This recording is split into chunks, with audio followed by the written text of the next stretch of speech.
On a passé la nuit à Tafraout, au site des Roches Peintes. Regarde le barrage, ça fait un escalier, ça fait rigolo.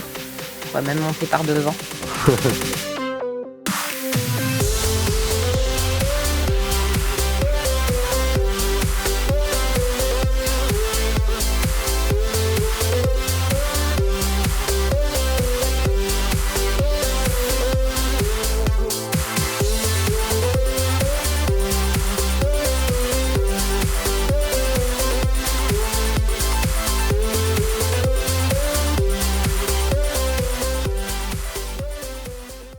Après avoir rushé pendant 2 fois 12 heures, et être enfin sorti du Sahara, là ce week-end on reprend et on va aller à Tafraout, des gorges qui se trouvent à 2h30 de Hagoulou.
Au cœur des crêtes escarpées de l'anti-Atlas, à seulement 30 000 de Tafraout, la vallée d'Aïd Manchour se dévoile telle une merveille inattendue. Nichée au sein d'un vaste canyon aux parois rosées, elle tranche avec l'austérité minérale du pays environnant, où les montagnes arides semblent appartenir à une autre planète. En arrivant, on est frappé par ce contraste saisissant au milieu de cette étendue rocailleuse et sauvage. La vallée s'étend, verdoyante comme un secret bien gardé.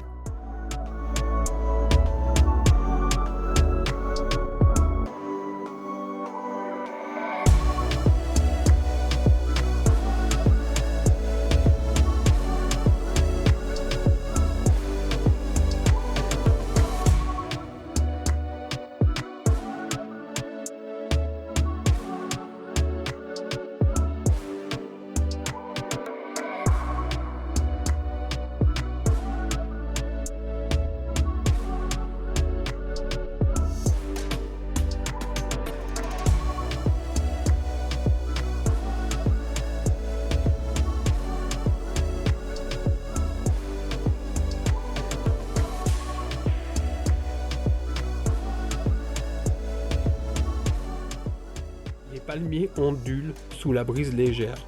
Leurs reflets dansent à la surface de l'Oued qui serpente le long du fond du canyon. À mesure que le soleil monte dans le ciel, les parois rocheuses changent de teinte, passant du rose pâle à l'orangé profond, offrant un spectacle époustouflant de couleurs et de lumière. Chaque heure qui passe redessine le paysage, transformant cette oasis de verdure en un tableau vivant où la nature révèle toute sa beauté et toute sa puissance.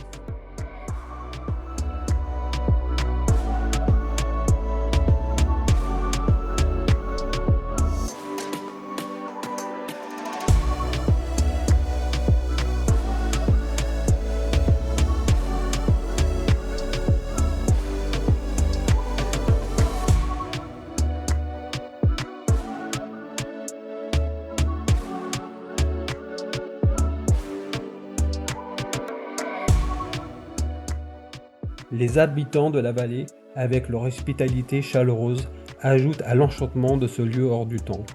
Leur mode de vie, en harmonie avec la nature, semble résister aux assauts du modernisme, préservant ainsi une part d'authenticité qu'on retrouve dans chaque recoin de cette terre magique. La vallée d'Aït-Mandchour n'est pas seulement un havre de paix pour les voyageurs, elle est un témoignage vivant de la richesse du patrimoine marocain. Un lieu où le temps semble s'écouler différemment, au rythme des saisons et des lumières changeantes.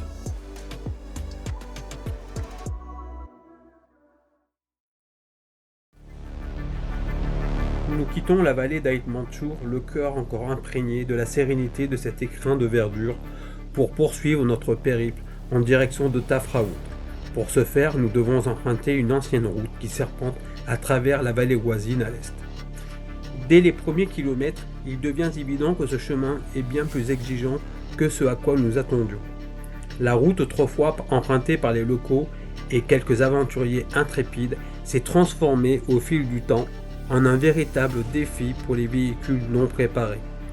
Les ornières profondes, les rochers instables et les pentes raides mettent à rude épreuve notre véhicule qui n'est pas un 4x4 conçu pour affronter de telles conditions.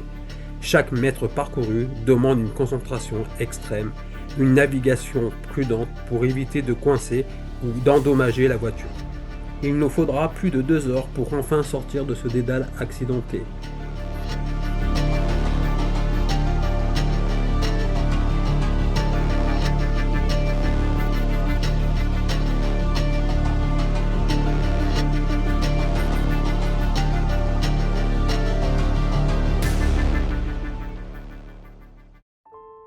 Arrivé de nuit, nous avons la surprise au matin de découvrir les rochers peints par Jean Véram, surnommé le peintre du désert. Cette création artistique, réalisée en 1984, est un véritable chef-d'œuvre de Lens Art qui ne laisse personne indifférent dans la région de Tafraout.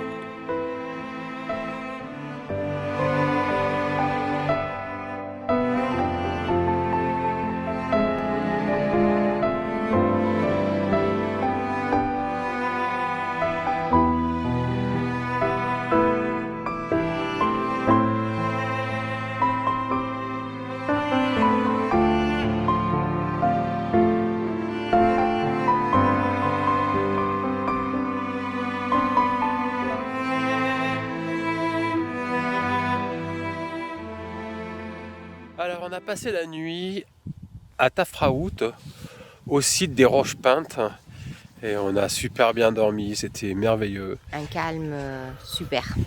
Et le matin, la surprise, parce qu'on arrivait de nuit, et du coup, c'est plutôt très très sympa le site.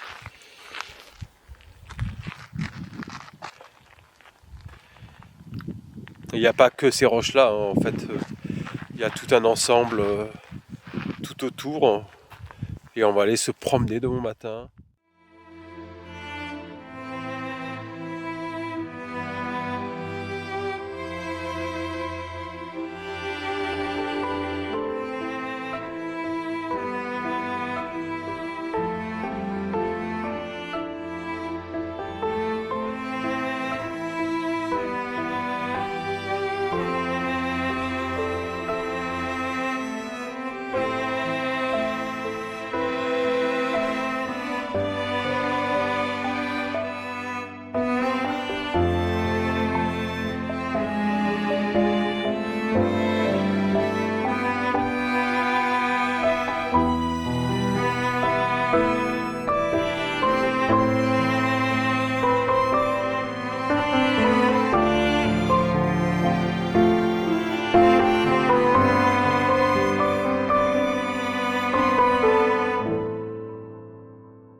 Regarde, le barrage, ça fait un escalier, ça fait rigolo. On pourrait même monter par devant.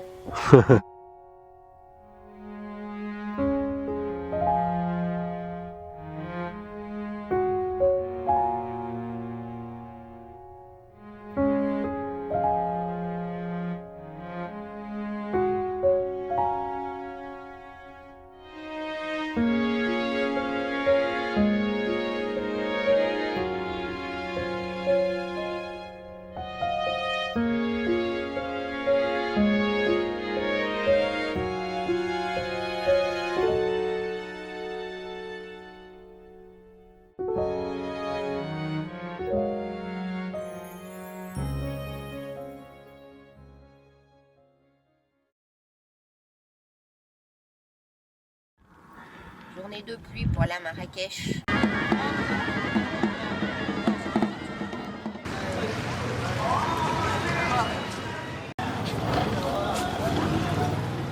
Ah ben c'est normal, comme les métiers.